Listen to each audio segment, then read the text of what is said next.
Oh, hello. It's elderly Scottish gangster Funk.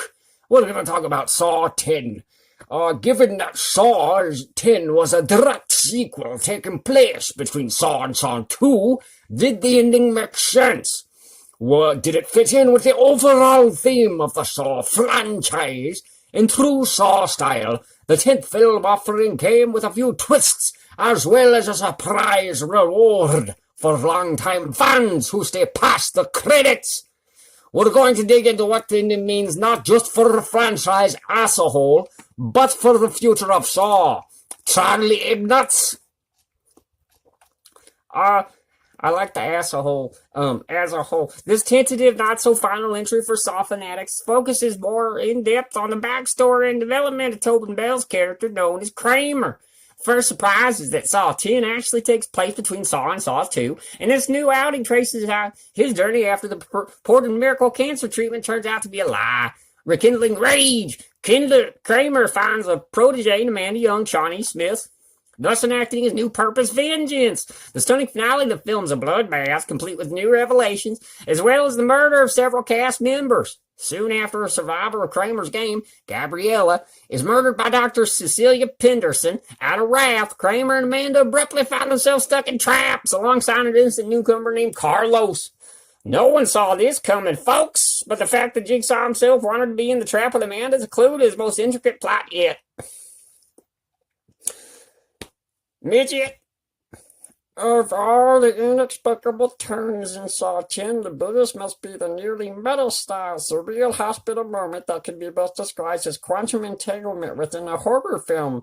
Kramer watches an orderly attempt to peel for personal belongings from a comatose patient. A scene later, the custodian is ensnared in a blinding trap, but immediately this is revealed to be a mere fantasy, daydream, a rambling fiction filling Kramer's head as moviegoers find themselves back at the hospital watching the orderly. Yet things get even weirder. The orderly opts not to steal from the patient and by his dire expression is even terse with himself as he vacates the bed. Kramer, who mutters, "You made the right choice." Are you okay there, Midget? I'll take over. Kramer versus Kramer. Now, Kramer appears motivated by a warped sense of morality and justice. Kramer's internal moral parameters are calibrated differently than most individuals. Through Kramer's ethics questioning ensnarement, kidnapping, and torture career, he nonetheless displays a strange ideal of hope for his fellow human beings. Apparently, his hope is that society will learn to behave in ways that will not force him to act. Saw 10 finally reveals that Kramer didn't want to be Jigsaw, but much like a Black Mirror version of Bruce Wayne becoming Batman, he feels it his duty. Right, not in a horror film since David Lynch's 92 masterpiece Firewalk With Me. The director asked an audience to identify with his horrific leading character in such a way. Jigsaw, Kramer, is a sympathetic character. Audiences found themselves rooting for him when he dispatched what he believed to be justice against those who perpetrated fraud against him. However, Kramer's nothing but a man, and audiences begin to understand the enormity of Saw 10. They also learned this may be the very first time that Jigsaw loses. Our Mobius strip Dr. Cecilia inevitably backstabs Parker. Well, chest stabs him, really, thereby saving his own skin. In typical conventions of Jigsaw's traps, this would mean Cecilia won and Verbi should go free. Another twist.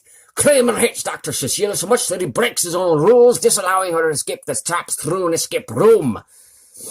Trap-strewn escape room. I like that. This is where Saw 10 becomes brilliant, because by not revealing whether or not Cecilia lived or died, the ending can be explained as a massive prelude for Saw 11, which is only teased by Father Saw 10's post-credit epilogue. Could it be possible that one villain fanatics wanted to see punished somehow evaded Kramer's justice? Time will tell. Charlie, take us home. Saw 10 suggests a new franchise, perhaps a new spin-off, as attested to by a post-film mid-credit scene that follows. The ending of Saw 10 treated fans with promise that the films will continue and the future will build upon this movie's links to the overarching Saw franchise universe. Saw broke the mold with an initially lit-up screens with its trademark sepia jade halogen tone. Throughout nearly a dozen movies in the series, no ending for a film in the Saw franchise yet has been as satisfying and as titillating as the end of Saw 10. You got that? I'm ready to go home. Order me too. My cigar. Alright, there you have it, folks. There's Saw 10's ending explained. I hope you had as much fun as we did. It was a movie.